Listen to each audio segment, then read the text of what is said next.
गुरुदेव को नमन। जय हो। भारत के 75वें स्वतंत्रता दिवस की अग्रिम शुभकामनाएं। हम सभी आज़ादी का अमृत महोत्सव मना रहे हैं, यानी ये भारत जो कभी किसी और देश के कब्ज़े में था या कहीं उनका शासन चल रहा था, आज से 75 वर्ष पूर्व आज़ाद हुआ और भारत सरकार इस वर्ष आज़ादी का अमृत महोत्सव मना रही है। और हम सब भी आज़ाद होने में जो आनंद है वो बंधन में कहाँ। देखिए ना, ये पक्षी चारों तरफ जब चहचहाते हैं, आज़ाद होकर मुक्त गगन में जब उड़ते हैं, कितने प्यारे लगते हैं। और हम सब का मन भी तो उनके साथ कुलांचे भर उठता है। मन करता है हम भी आज़ाद हो जाएं। और प्रतिवर्ष जब 15 अगस्त को हम आज़ादी का उत्सव मनाते हैं, तब हम अपने आप को एक एहसास दिलाते हैं कि अब हम मुक्त देश के वासी हैं, हम आज़ाद हैं, स्वतंत्र हैं। लेकिन ज़रा हम देखें, क्या हम वाकई आज़ाद हैं? क्या हम बंधे हुए नहीं हैं?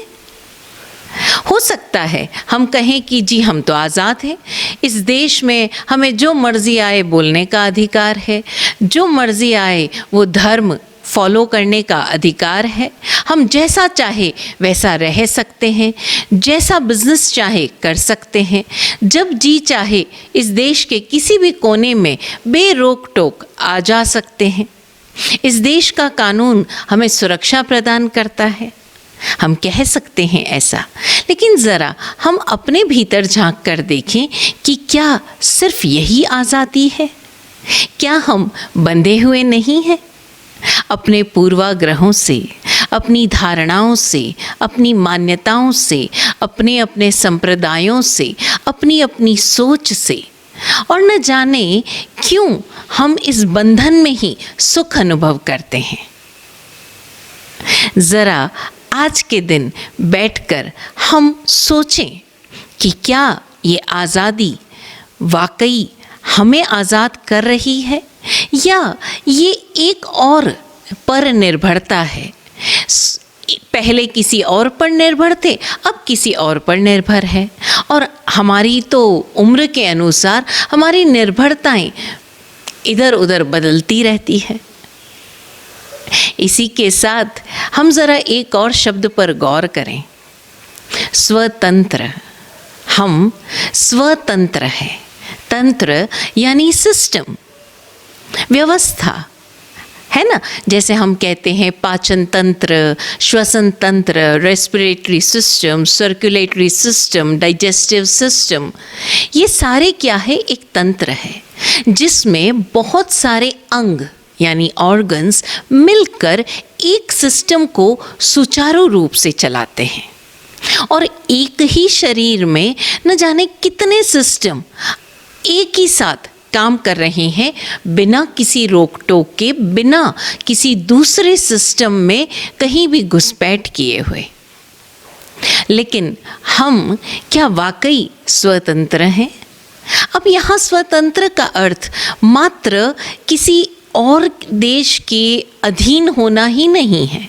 यहाँ स्वतंत्र का अर्थ है कि वो तंत्र जो हमारा अपना है, और उस तंत्र में हम वही सहभागिता निभा रहे हैं जो बाकी अन्य अंग सदस्य के रूप में निभा रहे हैं। जब सारे ही अंग सुचारू रूप से कार्य करते हैं, अपना अपना कार्य पूर्ण रूपेण तरह से करते हैं, तो वो जो तंत्र है स्वयमेव खूबसूरती के साथ संचालित होता है।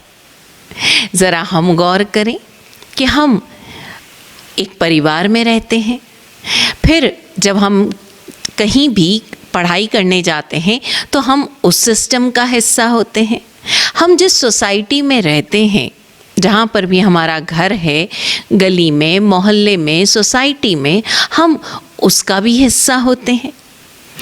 फिर हम जिस धर्म के हैं, जिस कम्युनिटी के हैं, चाहे कोई सिख है, चाहे कोई जैन है, बौद्ध है, तो हम उस कम्युनिटी का भी हिस्सा होते हैं। हम जहाँ पर कार्य करते हैं उस इंस्टीट्यूशन का भी हिस्सा होते हैं। ये सारे तंत्र हैं, सिस्टम्स हैं, और कहीं पर भी एक सिस्टम किसी दूसरे सिस्टम को फॉलो नहीं करता। उस पूरे इंस्टीट्यूशन का, फिर वो चाहे परिवार हो, चाहे हमारा गली मोहल्ला हो, सोसाइटी हो, या पूरा देश ही क्यों ना हो, या हमारा ऑफिस ही क्यों ना हो, या एक छोटी सी हमारी न्यूक्लियर फैमिली ही क्यों ना हो, सभी अपने अपने तंत्र के अनुरूप, अपने अपने सिस्टम के अनुरूप काम करते हैं। और उस सिस्टम में जितने भी अंग हैं, यानी यूनिट्स हैं, सदस्य हैं, इकाइयां हैं, वो जब एक दूसरे के साथ सिस्टम को सर्वोपरि रखते हुए कार्य कर रही है, तो वो जो तंत्र है वो अपना कार्य बखूबी निभा पाता है। आज ज़रा हम इंस्टीट्यूशंस की स्थिति देखें, परिवारों की स्थिति देखें, हमारे देश की स्थिति देखें, राज्य सरकारों की, सभी जगह पर कुछ न कुछ प्रॉब्लम्स होती रहती है। आए दिन गतिरोध, विरोध, न जाने क्या क्या। ऐसा क्यों? क्योंकि हर अंग अपने आप को सर्वोपरि रखना चाहता है। हर अंग, हर इकाई स्वयं को सही जानते हुए उस तंत्र के अनुरूप नहीं, अपने अनुरूप कार्य करना चाहती है। बुराई उसमें भी नहीं है, लेकिन तब वो तंत्र का हिस्सा नहीं हो सकता। एक दूसरा और शब्द है जो स्वतंत्र के साथ ही कार्य करता है, वो है स्वच्छंद। हो सकता है कई बार स्वच्छंद शब्द को एक नकारात्मक अर्थों में लिया जाता है। स्वच्छंद, जो अपने ही छंद में रहे, अपने ही छंद में गाए, अपने ही छंद की रचना करे, बुराई उसमें भी नहीं है। लेकिन ज़रा हम समझें कि सिस्टम में एक स्वच्छंद फिट नहीं हो सकता। स्वच्छंद मुक्त हो सकता है, वो अपने तरह से जीवन जी सकता है, लेकिन फिर वो किसी अन्य सिस्टम में फिट नहीं हो सकेगा। जैसे जंगल में पक्षी मुक्त गगन में रहता है, स्वच्छंद है, कोई प्रॉब्लम नहीं। शेर स्वच्छंद है, हाथी झुंड में रहते हैं। अब उस झुंड में जब भी जो भी जानवर झुंड में रहता है, उसमें कोई न कोई ऐसा वैज्ञानिकों ने अध्ययन करके प्रूव भी किया है, ये प्रमाणित किया जा चुका है कि हर जानवरों की अपनी एक कॉलोनी होती है, अपना एक झुंड होता है, अपना एक ग्रुप होता है। और उन ग्रुप बिहेवियर की स्टडी करने पर पता चलता है कि हर ग्रुप का कोई एक लीडर होता है, उस ग्रुप का अपना एक सिस्टम होता है, और पूरा की पूरा ग्रुप उस सिस्टम के अनुरूप कार्य करता है। कुछ ऐसे भी जानवर हैं जो ग्रुप में नहीं रहते, स्वच्छंद रहते हैं, लेकिन फिर वो किसी सिस्टम में फिट नहीं होते। तो हमें यहाँ ये समझने की ज़रूरत है कि यदि हम अकेले रह रहे हैं तो हमें परिवार रूपी सिस्टम में फिट होने की आवश्यकता नहीं। लेकिन हम क्या है, ज़रा से डिप्लोमैट हैं। हम क्या चाहते हैं कि हम, जब हमारी अधिकार की बात आती है तब तो हम स्वच्छंद होना चाहते हैं, और जब जिम्मेदारी की बात आती है तो हमें लगता है ग्रुप को जिम्मेदारी निभानी चाहिए, हम स्वतंत्र हैं। तो ज़रा इन दो चीज़ों को हम समझने की कोशिश करें कि यदि हम स्वच्छंद होना चाहते हैं तो फिर हम किसी भी तंत्र से कहीं किसी रूप में सहयोग की या कार्यभार को बांटने की कोई किसी प्रकार की अपेक्षा ना करें। लेकिन यदि हम किसी तंत्र का हिस्सा हैं और वो तंत्र ऑब्वियसली स्वतंत्र है, तो हम वहाँ पर वही रोल निभाएं जो उस पूरे तंत्र में एक अंग का होता है। अक्सर हम देखते हैं आजकल परिवारों की स्थिति, खासकर महानगरों में, कोई व्यक्ति कभी आता है कभी जाता है। कई बार माता पिता को पता ही नहीं कि हमारे बच्चे कब घर में घुसे, कब घर से बाहर निकले, उसने खाना कब खाया, कहाँ खाया, किसके साथ गया, क्यों गया। आज परिवारों में महिलाएं भी कार्य कर रही है तो हालात ये है कि बेटे बहू अपने सास ससुर तक से नहीं मिल पाते, पोते पोती अपने दादा दादी से भी नहीं मिलते, रहते वो एक ही घर में हैं लेकिन स्वच्छंद होकर। सभी का खाना अपने अपनी तरह से होता है, किसी को कुछ खाना है, किसी को कुछ खाना है, और सभी अपने अपने हिसाब से किचन में जो वैतनिक कर्मचारी है यानी कि सो कॉल्ड महाराज है, जो भी भोजन बनाता है, शेफ़ है, उसको अपना अपना ऑर्डर दे देते हैं और भोजन कर लेते हैं। वो कब आए कब गए पता ही नहीं चलता, कौन कब छुट्टी पर जाएगा, कौन कब ऑफिस में जाएगा, जब तक एक दूसरे को सूचना ना दे पता ही नहीं चलता। एक परिवार में एक ही चार दीवारी में रहते हुए भी आज परिवारों के सदस्यों के बीच इतनी दूरियां हैं कि पता ही नहीं चलता किसकी जीवन में कौन सी घटना घट गई। और फिर ऐसे परिवारों में आपस में एक दूसरे से मिलने के लिए भी फैमिली गेट टुगेदर ऑर्गेनाइज होता है। कितने आश्चर्य की बात है ना कि एक ही परिवार के सदस्य होते हुए सब अपने मन मुताबिक कार्य कर रहे हैं। अधिकार सबको चाहिए लेकिन जिम्मेदारी निभाने के लिए कोई तैयार नहीं होता।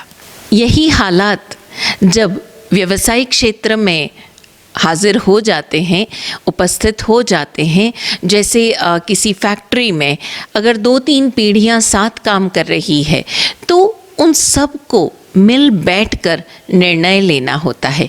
क्यों? क्योंकि वहाँ जो लॉस हो रहा है वो मॉनेटरी लॉस हो रहा है, वहाँ जो लॉस हो रहा है वो लॉस हो रहा है धन का, और धन का लॉस कोई नहीं करना चाहता।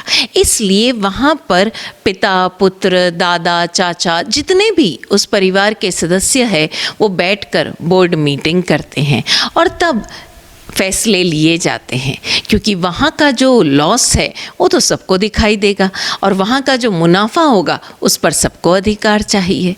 लेकिन जहाँ जहाँ पर व्यक्ति का अपना व्यक्तिगत फ़ायदा नहीं नज़र आता तब तक व्यक्ति ऐसे किसी भी तंत्र का हिस्सा होते हुए भी उस तंत्र को बनाए रखने के लिए, उसे मेंटेन रखने के लिए, उस स्वतंत्र को एक गति देने के लिए कोई मेहनत, कोई पुरुषार्थ नहीं करना चाहता।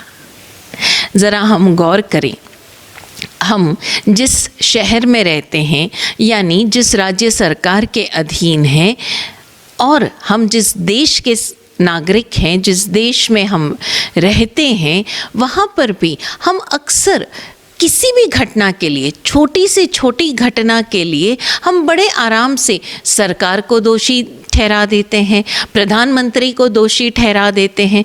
हमारे जीवन में ज़रा उतार चढ़ाव आया नहीं कि हम एक लार्जर पिक्चर को देखने की बजाय अपने अपने संकुचित हितों की तरफ ध्यान देते हैं और फिर नतीजा वही, ढाक के 3 पात। आज क्या कारण है कि आज़ादी के 75 वर्ष होने के बावजूद हम और हमारे अपने गणतंत्र को भी लगभग 72 वर्ष हो ही चुके हैं, तो इतने समय के पश्चात भी हम अभी भी किसी न किसी पर डिपेंडेंट है। पहले अंग्रेज सरकार पर डिपेंडेंट थे कि वो हमारे लिए नियम, कायदे, कानून बनाए और हम उसके अनुरूप कार्य करें। आज जब हमारी अपनी सरकार है जिसे हम स्वयं चुनते हैं, हमारा अपना देश है, हमारा अपना भारत है, लेकिन फिर भी हम उसके विकास के लिए हम अपने नेताओं की ओर मुंह ताकते हैं। हमारा क्या योगदान है, ज़रा इस पर भी तो हम दृष्टिपात करें। और योगदान का अर्थ मात्र मॉनेटरी योगदान नहीं कि हम इस देश की इकोनॉमी में या अर्थव्यवस्था में कितना % योगदान करते हैं। ज़रा से हमारे हित कहीं न कहीं प्रभावित हुए और हम देश की सरकार को, हमारे नेताओं को, हमारी कानून व्यवस्था को गाली देने लगते हैं। ज़रा हम सोचें कि जिन चीज़ों के लिए, जिन मुद्दों के लिए हम दूसरे देशों की तारीफ़ करते हैं, हम उन देशों के सरकारों की, उन देशों के जो छोटे छोटे कानून हैं उनकी तरफ नज़र बढ़ाते हैं तो क्या वही चीज़ें हमारे देश में लागू नहीं हो सकती? हो सकती है, यदि प्रत्येक नागरिक हम अपना कर्तव्य समझ लें, अपना योगदान समझ लें। जिस तरह हमारे नाम पर जो हमारा घर है या हमारे पिताजी या दादाजी के नाम पर जो घर है, यानी घर की रजिस्ट्री घर के जिस भी सदस्य के नाम पर है, उस घर में रहते हुए उस घर को हम अपना घर मानते हैं ना। उस घर में हम हर चीज़ की देखरेख करते हैं। उस घर में कहीं भी कुछ भी गड़बड़ हो जाए तो उसे हम अपनी जिम्मेदारी मानकर उसे ठीक करना चाहते हैं, उसे सुधारना चाहते हैं। तो क्या हम उस घर की चार दीवारी के बाहर कदम रखते ही उस ज़मीन, उस सड़क, उसको हम अपना नहीं मान सकते? और अपने का अर्थ मात्र अधिकार जताना नहीं, उसकी जिम्मेदारी। हम अक्सर देखते हैं शहरों में बाढ़ आ जाती है, छोटे छोटे गांव के गांव बह जाते हैं। तो ज़रा हम सोचें ना कि ये क्यों बह जाते हैं, क्या कारण है? क्या सरकार रोकेगी इन बाढ़ों को?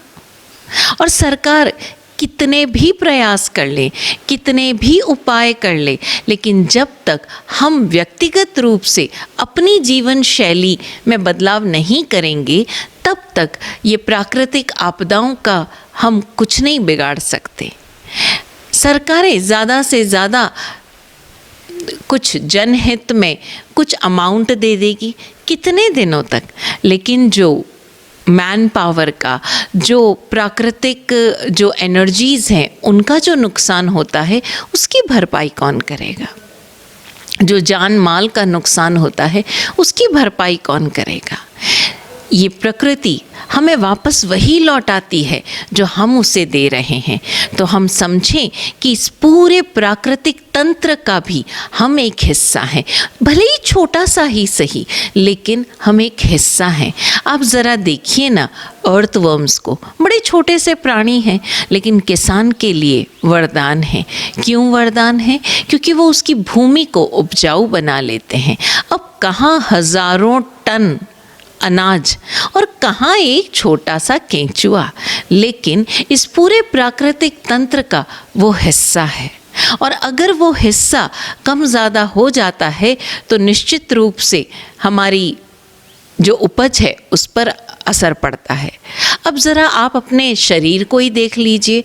कई बार हमारे शरीर में मैंगनीज जैसे एक मेटल की, जो हमारे शरीर में कुछ 0.some% की हिसाब से ही उपस्थित रहता है, उसमें भी कमी आ जाए तो हमारे शरीर के पूरे तंत्र को इफ़ेक्ट कर जाता है, उसे प्रभावित कर जाता है।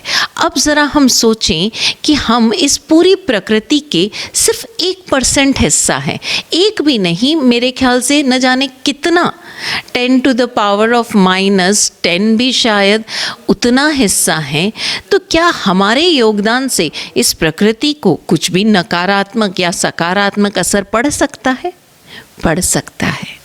हमारे भावों से ये पूरी सृष्टि संचालित है। इस पूरे प्राकृतिक तंत्र को हमारे भाव चलाते हैं और हमारे अपने अपने संसार बनते हैं।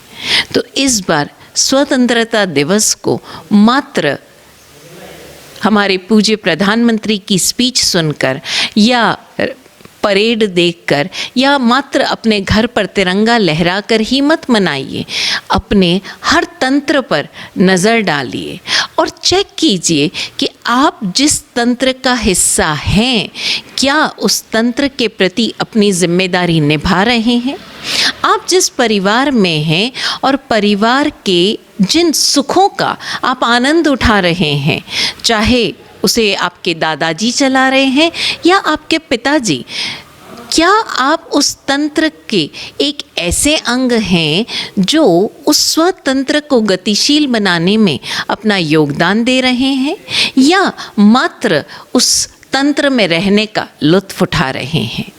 आप जिस इंस्टीट्यूशन में अध्ययन कर रहे हैं, क्या मात्र वहाँ पर सिर्फ पैसा देकर पढ़ाई कर रहे हैं, या उस तंत्र को मजबूत बनाने के लिए अपनी तरफ से कोई योगदान दे रहे हैं? याद रखिए, तंत्र की एक छोटी सी पूरे सिस्टम में एक छोटी सी कील भी कहीं हिल जाए तो वो मशीनरी सही तरह से वर्क नहीं करती। ज़रा देखिए कि जब आप उस इंस्टीट्यूशन की बहुत सारी ढेर सारी अच्छाइयों का फ़ायदा उठा रहे हैं, अपने आप को एनहांस कर रहे हैं, तो क्या उस छोटे से हिस्से में कहीं आपके हित ज़रा भी प्रभावित हुए, ज़रा भी नकारात्मक परिस्थितियाँ हुई, आप बौखलाते तो नहीं, आप विरोध तो नहीं करते? इस धरती पर जहाँ आपका घर है, जहाँ आपका परिवार है, जहाँ आपका व्यवसाय है, जहाँ आपको कानून की सुरक्षा प्राप्त है, इस देश की सरकार की तरफ से हज़ारों तोहफे अलग अलग रूपों में तैयार है, आपके आसपास आपके उपयोग की सारी व्यवस्थाएं मौजूद हैं, आप पुनः उस तंत्र को क्या दे रहे हैं? याद रखिए, आप स्वतंत्र हैं और स्वतंत्र में आप भी उतने ही उपयोगी अंग है जितना कोई अन्य और। तो इस बार आज़ादी का अमृत महोत्सव मुक्त होकर बनाएं, किंतु याद रखें, स्वतंत्र का हिस्सा हैं हम, स्वतंत्र हैं हम। पुनश्च स्वतंत्रता दिवस की आप सभी को शुभकामनाएं। जय हो।